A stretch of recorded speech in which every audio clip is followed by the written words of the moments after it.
ছাত্র জনতার আন্দোলনে যারা গুরুতর আহত আছেন প্রয়োজনে তাদের দেশে বাইরে পাঠিয়ে চিকিৎসা করা হবে।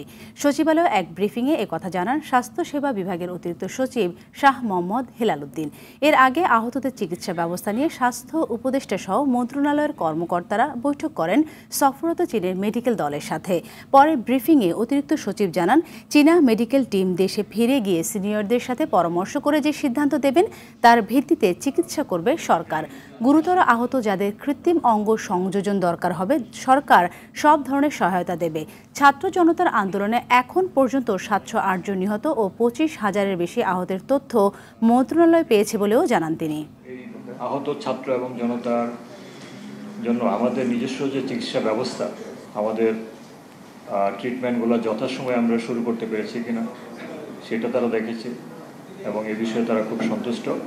তারা এই ট্রিটমেন্টের ডে টু ডে ম্যাটারগুলো তারা দেখভাল করবেন। আর এটার সূত্র ধরে আমরা আমাদের সহযোগিতাটাকে আরেকটু বড় পরিসরে নিয়ে যেতে চাই হেলথ সেক্টরে।